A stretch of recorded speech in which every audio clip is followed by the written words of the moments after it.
Welcome to Marketing XP. This first episode of Marketing XP podcast is going to be smelling our own farts. Now, some of you may be asking, okay, I'm sorry, say what?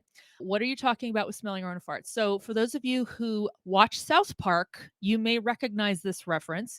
There was an episode of South Park that was around electric vehicles and how people would buy an electric vehicle and suddenly they became very pious and they named the electric vehicle in South Park the Pious rather than what we all know as the Prius. But essentially it turned every owner into someone who was very into themselves. They felt very good about themselves. I'm helping the environment, and they started smelling their own farts in the episode. They would go they'd fart and then they just take a nice whiff in and just like, that smells good. Gross, right? We're all doing it.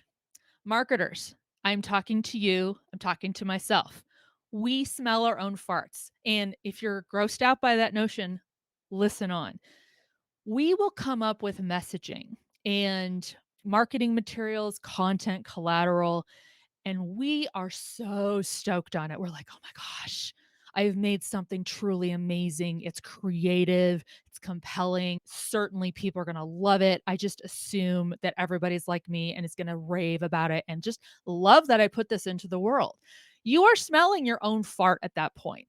Now, I'm going to dig into this. I want you to think about one relationship in your life. It could be a partner, it could be a child, it could be a lifelong friend, a colleague, a peer, anything like that. So we all have at least one, hopefully, relationship in our life where we're like, oh my gosh, this person is an asset, an advantage to my life. Except there's always going to be something about that person that is distasteful. Let's just imagine they have really bad smelling farts. Okay. You love having them in your life, except you have to overcome that aspect of who they are. So let's use smelly farts as an example. You love somebody, but my gosh, when they let one go, it makes you kind of want to dry heave. But because of everything else that that person brings into your microcosm of life, you put up with it. You tolerate the fart, the smelly fart. So when it comes to marketing, we're talking about relationship, okay? It is not about broadcasting out, blasting a message like a billboard that goes one way. It is in this day and age, marketing is very relational. It's a back and forth. Now, I'm going to get back to when you're putting out your messaging and your content, you're thrilled about it. You're like, oh my God, so amazing. Everybody's going to love it. I'm totally like going to put it in my portfolio because it's beautiful. That does not matter because if you put it out there and literally nobody reacts to it, that's gonna tell me, "Oh god, people didn't like my fart. Great." That's what you have to gear up for, is to say, "All right, I'm putting this out there." Your job as a marketer is you're going to be putting something into the world. You want an exchange there. You want the audience to do something with your content, whether that's giving you an email address, which is today's currency basically, or buying something on your website, actual monetary currency, or believing something, or just starting to explore through your marketing funnel. You want something from them. You've got to compel that person to put up with your farts. Usually that's going to be the price tag, the opt in form for getting their email, because now that means they're going to get emails from you, maybe texts. There's always that fart that the person has to overcome, but still want you in their life. And that's what I mean about marketing and how we need to get out of this awful approach of smelling our own farts. We are our biggest fans of our own content. The people out there are not. They have no reason to think we're awesome unless we compel them and convince them, hey, I'm still awesome, or my brand or my product or my service is still awesome and something you need. Just get over the fart part. That's, you giving me something in exchange for being in your life.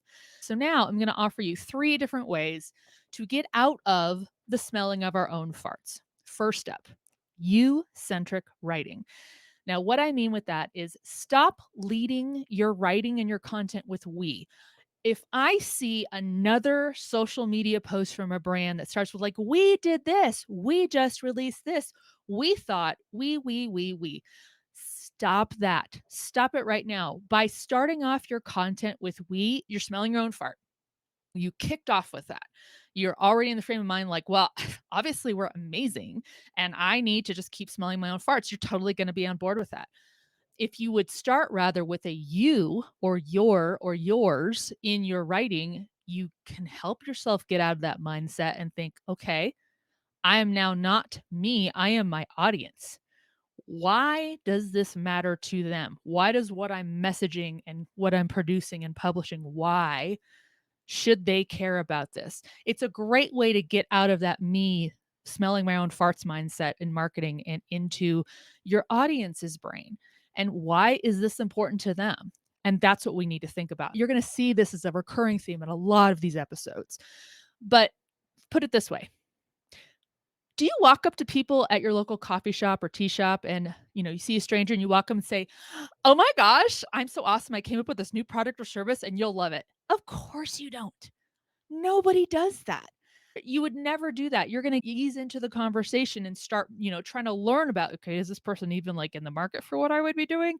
But you learn about them first. It's them first. Okay. And I promise you, if you fart in front of that stranger, they're gonna be like, oh my God, I'm moving away. Right. Versus if you develop a relationship first and then you do fart and they're like, okay, well, I'm gonna put up with that. But I like what they're saying or what they're bringing into my life. The second tactic you can do is develop a hero story. So this comes into messaging and marketing, particularly as you're coming up with ICPs or ideal customer personas. You will also hear me often break down a lot of these acronyms, and I have a whole episode dedicated to that coming up. I want to remind you of this. When you think about your customer's experience, you, dear marketer, me, marketer, we are not the hero in that story. Our customer is the hero. Duarte, Duarte, has great resources for this on how to really suss out your ideal customer personas, who they are, what they worry about. But that's why we want to get into that. And I want to give a shout out to a former boss of mine, Lisa Leary Perez. You can find her on LinkedIn. She's one of my prior marketing bosses. She really drove this home with me. When she first hired me, she does this with all her new hires. She basically will craft a hero story for you, the new hire. You're the hero in your story of your career. She's not the hero as my boss. She is someone who is a guide or a sage to be like, let me help you accomplish your mission and win your mission and the goal. And that's what we need to do as marketers. We are not the hero of this story. We don't come to the rescue or anything. Our customer is on a mission, on a quest. And this again boils right back down to video games. My favorite game of all time is Mass Effect. Commander Shepard is the hero in that game. It's not the Alliance, it's not the Normandy ship, it's her or him, based on who you want to play as. They have to accomplish a mission. Everything else coming in there, the Normandy can be a guide to that. The Alliance can help them, but they're not the hero Commander Shepard is. And your customer is the hero in their experience with you, not you. Just think about whatever your favorite fictional story, a book, a character in a movie or a video game, they need to win and accomplish something. They're the hero. And our job as a marketer is to be a guide or a sage. And that's it. So be the guide, be the sage. Don't try to be the hero in your customer's experience with you. And finally, a really great way to get out of smelling our own farts in marketing are surveys. Before you even start trying to market to an audience, you and I and all humans in marketing are going to default to how we feel or think because that's just what humans do. It's what we do. And we're going to guess how people respond to our message. I can guess how people are going to respond to this podcast. Stop guessing. Put together a survey, a free Google form. You can do this with a Gmail account for free or use the free version of SurveyMonkey. Again, just register with an email address or any other platform that lets you publish a form that's a link available to the general public. Just ask some simple questions. What do you think? What's your problem? What's your pain point? What keeps you up at night right now? What's giving you anxiety? And you can learn that stuff from them and let that inform your marketing message. And again, stop smelling your own farts. Okay. That is the whole crux of this episode. I hope that you've heard these and gotten some good insights here, some things you can start practicing today to stop smelling your own farts in marketing. I would love to hear of more that you might have. Again, if you go visit, but wait, there's more, more.com.